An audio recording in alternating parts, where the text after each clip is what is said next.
Imaginen por un momento la Europa de hace 500 años.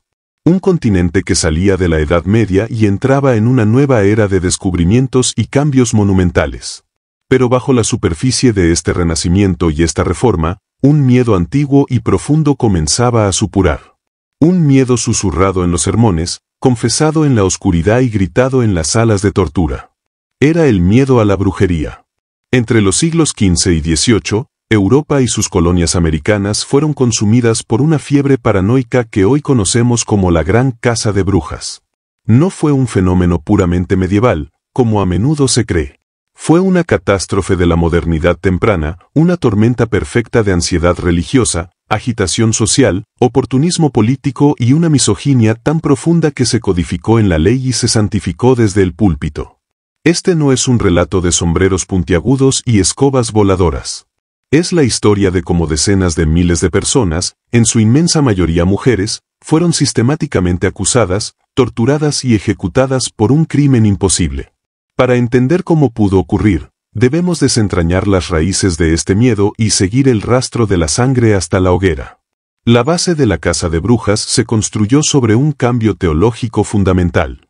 Durante gran parte de la Edad Media, la Iglesia a menudo consideraba la creencia en la magia y la brujería como una simple superstición pagana. Sin embargo, hacia el final del medievo, una idea mucho más siniestra comenzó a tomar forma, la idea de que la brujería no era solo hechicería, sino una herejía. Un pacto deliberado y consciente con el mismísimo diablo. Este concepto, el Pactum Diabolicum, transformó a la curandera del pueblo o a la adivina local de una figura folclórica a una soldado en el ejército de Satanás, una agente del mal cósmico cuyo objetivo era destruir la cristiandad desde dentro. La Inquisición, establecida para erradicar herejías como la de los cátaros, ya había desarrollado un manual de procedimientos que resultaría fatal: el uso de testimonios secretos, la presunción de culpa y, lo más importante, la aceptación de la tortura como un medio legítimo para obtener una confesión. Este aparato legal estaba listo y esperando un nuevo enemigo. Y ese enemigo llegó en un momento de caos sin precedentes. El periodo entre 1450 y 1750 fue una era de profundas crisis. La pequeña edad de hielo trajo consigo inviernos brutales y veranos húmedos, lo que provocó malas cosechas y hambrunas generalizadas. La sombra de la peste negra aún se cernía sobre la población, y nuevas enfermedades aparecían sin previo aviso. La Reforma protestante había fracturado la unidad religiosa de Europa, desatando más de un siglo de guerras de religión sangrientas y una profunda ansiedad sobre la verdadera fe. En este mundo de incertidumbre y sufrimiento, la gente buscaba desesperadamente una explicación. ¿Por qué morían los niños? ¿Por qué se helaban las cosechas? ¿Por qué enfermaba el ganado? Atribuirlo a la voluntad de Dios era una respuesta, pero una respuesta insatisfactoria. Atribuirlo a la malicia de un vecino, a un pacto satánico, era mucho más potente. Proporcionaba un chivo expiatorio, un enemigo tangible al que se podía señalar, perseguir y destruir. La bruja se convirtió en la explicación personificada de todo mal. Si el miedo y la crisis social fueron la leña, el libro que encendió la hoguera fue publicado en 1487. Su título era Malleus Maleficarum, el martillo de las brujas. Escrito por dos inquisidores dominicos, Heinrich Kramer y Jacob Spreng, este libro se convirtió en el manual de campo para los cazadores de brujas en toda Europa. Fue un éxito de ventas, segundo solo después de la Biblia en algunas regiones. No era simplemente un libro, era un arma, una justificación teológica y legal para la persecución masiva. El Malleus Maleficarum se divide en 3 partes, cada una más siniestra que la anterior. La primera parte es una defensa teológica.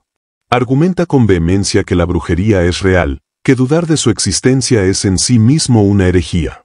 Afirma que las brujas son parte de una vasta conspiración diabólica y detalla la naturaleza de su pacto con Satanás. La segunda parte es un catálogo de los supuestos actos de las brujas, una colección de fantasías morbosas presentadas como hechos documentados. Describe los aquelarres, o sabbats, esas reuniones nocturnas donde las brujas supuestamente renunciaban a su fe, profanaban símbolos cristianos, se entregaban a orgías con demonios, llamados íncubos y súcubos, y practicaban el canibalismo ritual con niños no bautizados. También se les atribuía el poder de causar impotencia, provocar tormentas de granizo, enfermar al ganado y matar a distancia con una simple mirada. Pero la tercera parte es la más escalofriante, pues es una guía procesal. Un manual paso a paso sobre cómo identificar, procesar y condenar a una bruja. Las reglas que establecía anularon siglos de tradición legal. Permitía que los rumores fueran admitidos como prueba. Las acusaciones podían ser anónimas para proteger a los testigos. Los enemigos personales de la acusada podían testificar en su contra. Se instruía a los jueces para que engañaran a la acusada con falsas promesas de misericordia a cambio de una confesión. Y, por supuesto, estaba la tortura. El Mayeus la defendía no como un castigo, sino como una herramienta para purificar el alma y obtener la verdad, una verdad que ya se presuponía. La confesión era la meta, y la tortura, el camino. El libro está impregnado de una misoginia virulenta. Se pregunta explícitamente por qué la mayoría de los herejes de esta clase son mujeres. Y responde sin dudarlo, porque las mujeres son más crédulas, más impresionables, más propensas a la lujuria, intelectualmente como niñas, y de fe más débil. Cita a los padres de la Iglesia y a filósofos clásicos para probar la inferioridad inherente de la mujer, concluyendo que su naturaleza misma la convierte en el recipiente perfecto para la malicia del diablo. El propio título, Maleficarum, es la forma femenina en latín. Era, sin ambigüedad, un martillo para ellas.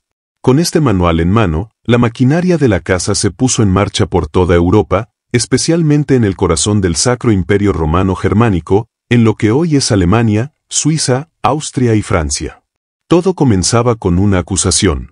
Quizás una disputa por una herencia. Un rechazo amoroso. O simplemente el miedo. Una tormenta arruinaba la cosecha, y la comunidad recordaba a la anciana que vivía sola en el borde del pueblo, la que murmuraba para sí misma. Un niño enfermaba después de que una vecina le ofreciera una manzana. Esa vecina debía ser una bruja. El perfil de la víctima era trágicamente predecible. Aunque cualquiera podía ser acusado, la mayoría eran mujeres, y dentro de ese grupo, las más vulnerables. Mujeres mayores, a menudo viudas, que ya no tenían la protección de un marido y podían ser vistas como una carga para la comunidad. Mujeres pobres que dependían de la caridad y a veces maldecían cuando se les negaba. Y, de manera crucial, las curanderas y parteras. Estas mujeres poseían un conocimiento ancestral sobre hierbas, el cuerpo femenino y el misterio del nacimiento y la muerte. Un conocimiento que existía fuera del control de la Iglesia y de la naciente profesión médica masculina. Su poder era real, y por lo tanto, sospechoso. Una vez hecha la acusación, el arresto solía ser brutal, a menudo en medio de la noche. El juicio era una farsa. La acusada era desnudada públicamente y su cuerpo era afeitado por completo en busca de la marca del diablo, cualquier peca, lunar o cicatriz que se consideraba el lugar por donde el demonio había sellado su pacto. Se pinchaba esta marca con una aguja larga, si no sangraba o la acusada no mostraba dolor, algo fácil de fingir por el verdugo, se consideraba una prueba irrefutable de culpabilidad. Otro test era la prueba del agua. La acusada era atada y arrojada a un río o lago. Como el agua del bautismo era pura, se creía que rechazaría a una sierva del diablo. Si flotaba, era culpable y era sacada para ser ejecutada. Si se hundía, era inocente, pero a menudo se ahogaba antes de que pudieran rescatarla. La confesión era el objetivo final, y para ello se empleaba la tortura con una crueldad metódica. La estrapada, donde se ataban las manos de la víctima a la espalda y se la izaba en el aire, dislocando sus hombros. Los aplastapulgares. La bota española, que destrozaba los huesos de la pierna y el pie. El tormento era tan extremo que casi todas las víctimas confesaban cualquier cosa que sus torturadores quisieran oír. Pero la confesión no era suficiente. El paso más diabólico del proceso era la demanda de que la bruja nombrara a sus cómplices. Bajo una agonía insoportable, una víctima desesperada nombraba a sus vecinos, a sus amigos, incluso a sus familiares, con la esperanza de que el dolor cesara. Cada nombre iniciaba un nuevo ciclo de arresto, tortura y acusación.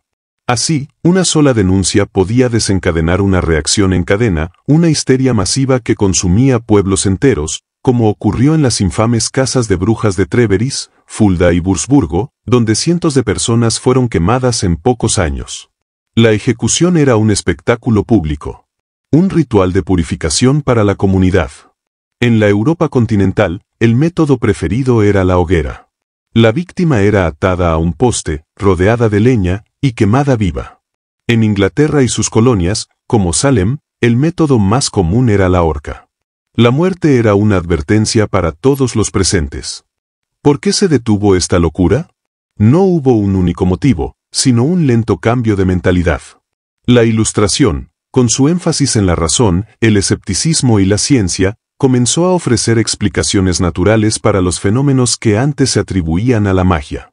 Las élites intelectuales y judiciales empezaron a dudar de las confesiones obtenidas bajo tortura. Los gobiernos centrales, cada vez más fuertes, buscaron imponer un control legal más estricto sobre los tribunales locales, que eran los más propensos a la histeria. Y en algunos lugares, la casa de brujas simplemente se quemó a sí misma, cuando las acusaciones escalaron hasta tal punto que comenzaron a señalar a las esposas de los jueces y a los hijos de los burgomaestres, forzando a las autoridades a poner fin al caos para protegerse. Las cifras exactas son imposibles de conocer, pero los historiadores estiman que hubo alrededor de 100.000 juicios por brujería en Europa, que resultaron en unas 40.000 a 50.000 ejecuciones. Entre el 75 y el 80% de las víctimas fueron mujeres. La Gran Casa de Brujas es un capítulo oscuro y doloroso de nuestra historia. Nos enseña sobre el peligro de la histeria colectiva, sobre cómo el miedo puede ser instrumentalizado para perseguir a los vulnerables.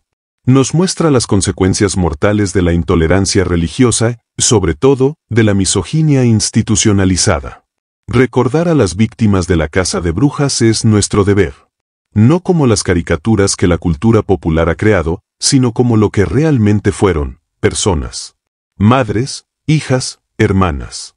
Mujeres que fueron víctimas de un mundo que no podía entenderlas, y que eligió destruirlas en lugar de intentarlo. Su historia es una advertencia solemne de que cuando la razón duerme, los monstruos no solo se imaginan, sino que se construyen, se legislan y se les da el poder de quemar el mundo.